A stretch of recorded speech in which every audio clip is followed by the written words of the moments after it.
生鐵鑊同埋熟鐵鑊究竟有咩分別？鑄鐵鑊、碳鋼鑊、純鐵鑊又係咩嚟嘅呢？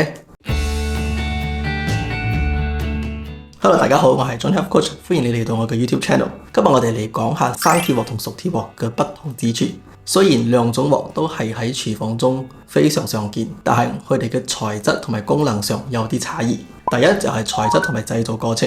首先，生鐵鑊又可以稱為鑄鐵鑊，英文稱為 cast iron， 係用未精煉過嘅生鐵或者好少精煉嘅生鐵製造嘅。生鐵鑊含嘅碳量係大約2至4%。熟鐵鑊英文稱為 carbon steel， 中文又可以稱為碳鋼鑊、精鐵鑊、純鐵鑊，佢哋全部其實係同一樣嘅嘢嚟嘅。熟鐵鑊係由精煉後嘅鐵製造嘅，因為佢嘅鐵精煉過呢，所以佢含嘅碳量係0.02至2%。雖然名叫 carbon steel 或者碳鋼鑊，但係實際上佢嘅碳含量係比生鐵鑊更低。製造生鐵鑊係將融化嘅鐵直接倒入模型製成嘅，呢個過程叫鑄，所以生鐵鑊又可以稱為鑄鐵鑊。生鐵鑊因為碳含量比較高，令到佢比較硬，但係就比較脆，所以生鐵鑊要做得好厚身嚟避免佢容易裂。又係呢個原因，點解你會見到生鐵鑊係鍋唔到釘嘅？手柄同埋鑊係連埋一齊。熟鐵鑊或者碳鋼鑊嘅碳含量比較低，代表佢嘅延展性比較好。一般係用精煉過嘅鐵烤出嚟嘅，所以熟鐵鑊比較薄同埋輕身。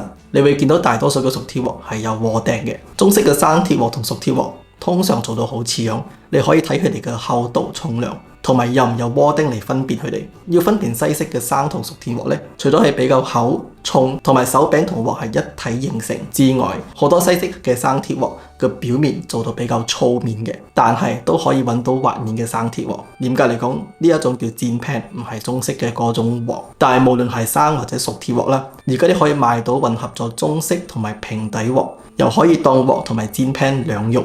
第二個分別係熱容量，生鐵鑊因為比較厚重，佢嘅熱容量比熟鐵鑊好。更高嘅熱容量代表佢可以 keep 住熱量均衡。當你將一塊肉擺喺熟鐵鑊嘅時候，佢嘅溫度會好快下降。但係如果你用生鐵鑊嘅時候呢，佢嘅溫度就唔會降得咁快。所以生鐵鑊特別適合需要長時間保持穩定溫度嘅烹飪方式，可以將你嘅牛扒同埋雞扒煎得比較脆皮。仲有呢，因為生鐵鑊嘅熱容量比熟鐵鑊高，如果你唔小心將溫度調得太高嘅話，食物係唔會即刻燒燶嘅，因為佢傳熱性冇熟鐵鑊咁好，需要多啲時間嚟加熱。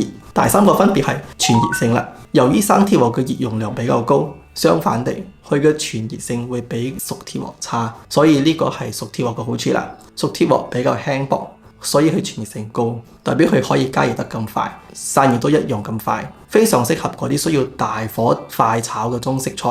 熟鐵鑊都適合攞嚟煎魚、蛋同埋其他快熟嘅食材。如果你唔小心開到好大火，將鑊拎開就好快降溫啦。第四就係重量，熟鐵鑊比較輕，適合單手拋鑊。相比之下，生鐵鑊比較重，唔適合單手拋鑊。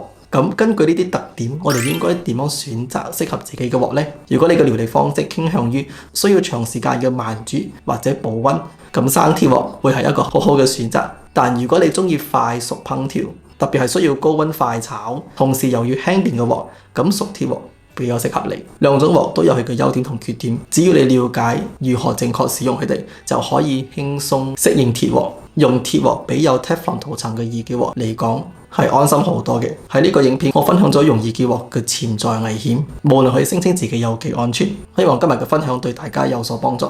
如果你中意呢個影片，就俾個 like、訂閱同分享出去。我哋下個 video 見啦，拜拜。